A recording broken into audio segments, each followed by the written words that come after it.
മഹാലക്ഷ്മി സീരിയലിൻ്റെ മഹാ എപ്പിസോഡിൻ്റെ റിവ്യൂയിലേക്ക് എല്ലാ കൂട്ടർക്കും സ്വാഗതം. മഹാലക്ഷ്മിയുടെ കുഞ്ഞ് മരിച്ചു പോയിട്ടില്ല എന്നുള്ള സത്യം എല്ലാവരെയും അറിയിക്കണമെന്ന് കണ്ണനായിട്ട് തന്നെ തീരുമാനം അറിയിക്കുന്നുണ്ട്. കാരണം ഒരു കുഞ്ഞ് ജീവൻ നശിക്കാതെ നശിച്ചു എന്ന് കള്ളത്തരം പറയുന്നത് അതെനിക്കത്ര ശരിയായിട്ട് തോന്നുന്നില്ല എന്ന് പറയുമ്പം ലേഖ പറയുന്നുണ്ട്, ഞാൻ ആ ഒരു കള്ളം പറഞ്ഞത് ശരിക്കും പറഞ്ഞാൽ മഹിക്ക് കുഞ്ഞു പോയെന്ന് പറയാൻ താല്പര്യമൊന്നും ഇല്ലായിരുന്നു, എങ്കിലും ആ ശത്രുക്കൾ അങ്ങനെയെങ്കിലും വിചാരിച്ചിരുന്നോട്ടെ, അങ്ങനെ മഹിയെ ഉപദ്രവിക്കില്ലല്ലോ എന്ന് വിചാരിക്കും. ഒരു ഗർഭിണിയായിട്ടുള്ള പെണ്ണ് ഗർഭിണിയാണോ അല്ലയോ എന്നുള്ള കാര്യം കാലം തന്നെ തെളിയിച്ചു കൊടുക്കും. അപ്പോൾ ആ കാര്യമൊക്കെ മൂടി വെച്ച് കഴിഞ്ഞാൽ ഇപ്പം തന്നെ മഹിക്ക് ഒരമ്മയാകാൻ പോകുന്നതിൻ്റെ പേര് അവൾ ഒരുപാട് പഴിയും അവിഹിത കഥകളും കേട്ടിട്ടുണ്ട്. ഇനി ആ കുഞ്ഞിനും കൂടി അങ്ങനെയുള്ള പേരുദോഷം കേൾപ്പിക്കേണ്ട എന്ന് കണ്ണൻ ഉറച്ചു തീരുമാനിക്കുന്നു. അപ്പോൾ കണ്ണൻ എന്തായാലും മുത്തശ്ശിയും പ്രതാപനെയും കാണാൻ പോകുന്നു. തൊട്ട് പിന്നാലെ മഹിയും ലേഖയും വന്ന് ആ സത്യം തുറന്നു പറയാമെന്ന് അങ്ങനെ പറയാൻ നമ്മുടെ അനന്തവും പറയുന്നുണ്ട്. അത് പ്രകാരം കണ്ണനാണെങ്കിൽ മുത്തശ്ശിയും പ്രതാപനെയും കാണുന്ന സമയത്ത് മുത്തശ്ശിക്കാണെങ്കിൽ ഭയങ്കര സന്തോഷമാകുന്നുണ്ട്. കാരണം അവരെ തിരക്കാൻ വന്നല്ലോ എന്നുള്ളൊരു സന്തോഷം. അതിന് തൊട്ട് പിന്നാലെ മഹിയാണെങ്കിൽ വന്ന് തൻ്റെ കുഞ്ഞിന് യാതൊരു ആപത്ത് സംഭവിച്ചില്ല, ഇപ്പം ഈ അനുഭവിക്കുന്ന വേദന പോലും മറക്കുന്നത് എൻ്റെ കുഞ്ഞ് നഷ്ടമായെന്നുള്ള ഒരു പേരിനല്ലേ, എന്നാൽ അങ്ങനെ ഇനി സന്തോഷിക്കേണ്ട.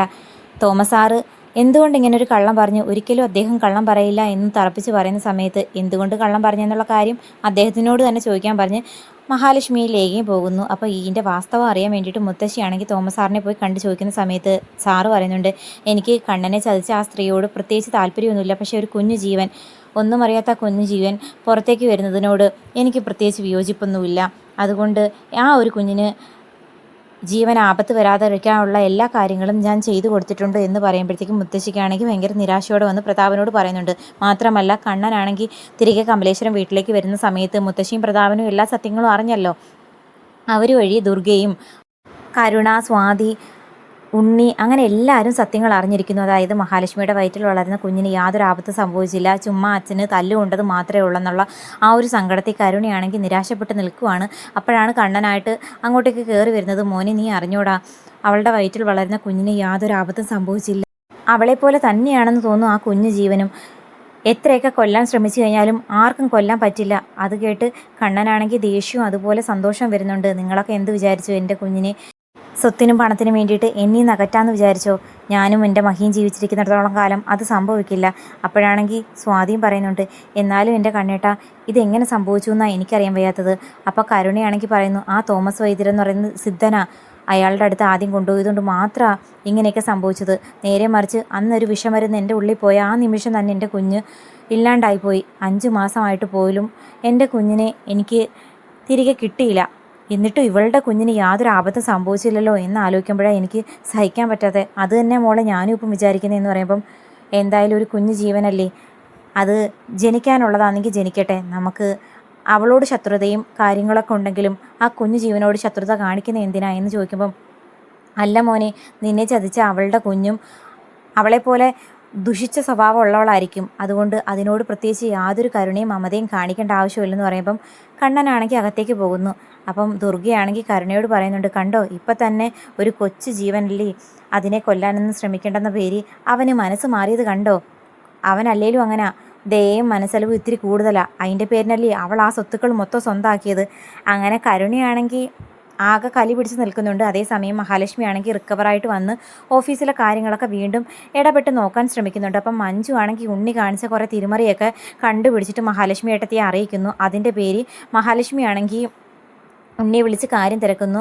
കാരണം മഹിയോട് തീരുമാനമെടുക്കാതെ സ്വന്തമായിട്ട് തീരുമാനമെടുത്ത് കമ്പനിയുടെ ഇമേജിനും അതുപോലെ പുതിയ കോൺട്രാക്റ്റ് വരുന്നതിനും ഒക്കെ ദോഷം വരുത്തുന്ന പല തീരുമാനം എടുത്തതിന് ഉണ്ണിയെ വിലക്കുന്ന മഹിയെ നിങ്ങൾ കൂടുതൽ ധിക്കരിക്കുകയൊന്നും വേണ്ട.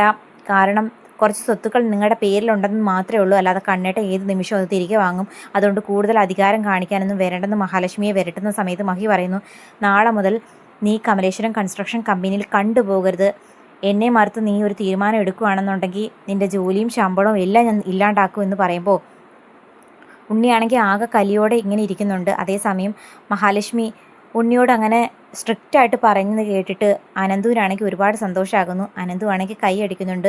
കൂടാതെ അങ്ങോട്ടേക്ക് വരുന്ന കണ്ണനും ആ ഒരു തീരുമാനത്തിനോട് ഭയങ്കര താല്പര്യം തോന്നുന്നു. എന്നാൽ അതേസമയം ഉണ്ണിയെ അപമാനിച്ച മഹാലക്ഷ്മിയെ, അതായത് കമലേശ്വരം കൺസ്ട്രക്ഷൻ കമ്പനിയിൽ എങ്ങനെയെങ്കിലും കയറി പറ്റണമെന്നും മാത്രമല്ല മഹാലക്ഷ്മിയുടെ ആ ഒരു അധികാര കസേര എങ്ങനെയെങ്കിലും സ്വന്തമാക്കണമെന്ന് അതിയായിട്ട് ആഗ്രഹിക്കുന്ന കരുണയാണെങ്കിൽ കണ്ണേട്ടനോട് പോയി പറയുന്നുണ്ടായിരുന്നു, നാളെ മുതൽ കമലേശ്വരം കൺസ്ട്രക്ഷൻ കമ്പനിയിൽ ഞാനും കൂടി ജോലിക്ക് പൊക്കോട്ടെ, കാരണം കുഞ്ഞ് നഷ്ടമായി എനിക്ക് വെറുതെ വീട്ടിൽ ഇരുന്ന് ബോറടിക്കുന്നുണ്ട്, എനിക്ക് ജോലി ചെയ്യണമെന്ന് ആഗ്രഹമുണ്ടെന്ന് പറയുമ്പം ആ ഒരു തീരുമാനമൊക്കെ നല്ലതാണ്. പിന്നെ ഭർത്താവ് കാണിക്കുന്നത് പോലെ തെറ്റുകുറ്റങ്ങളൊന്നും കാണിക്കരുത്, എന്തെങ്കിലും ഡൗട്ട് ഉണ്ടെങ്കിൽ ബാലേന്ദ്ര സാറിനോട് ചോദിച്ചാൽ മതിയെന്ന് കണ്ണനാണെങ്കിൽ പറയുന്നുണ്ട്. എന്നിട്ട് മനസ്സിൽ വിചാരിക്കുന്നു, നീ എന്തിനു വേണ്ടിയിട്ടാണ് ഓഫീസിലേക്ക് പോകുന്നതെന്ന് എനിക്ക് വ്യക്തമായിട്ടറിയാം. എൻ്റെ ഭാര്യയെ, ആ പാവപ്പെട്ട മഹിയെ കുറ്റപ്പെടുത്താനും അവളെ വിഷമിപ്പിക്കാനും അല്ലേ. എന്തായാലും നിന്നേക്കായും അധികാരവും പവറും ഉള്ളത് മഹിക്ക് തന്നെയാണ്, നിന്നെ വരച്ച വരയിൽ നിർത്താൻ അവൾക്കറിയാം എന്ന് ചിന്തിച്ച് അങ്ങ് പോകുന്ന സമയത്ത് പിറ്റേ ദിവസമാണെങ്കിൽ ഇതുപോലെ കരുണ ഓഫീസിലേക്ക് വരുന്നുണ്ട്. ഓഫീസിലേക്ക് വരുന്ന കരുണ കാണുന്നത് ഉണ്ണി ഇരിക്കുന്ന കസാരയിൽ നമ്മുടെ മഞ്ജു കയറിയിരിക്കുന്നതാണ്. സത്യം പറഞ്ഞാൽ ഉണ്ണിക്ക് ജോലി നഷ്ടമായ കാര്യമൊന്നും കരുണ ഇതുവരെ അറിഞ്ഞിട്ടില്ലായിരുന്നു.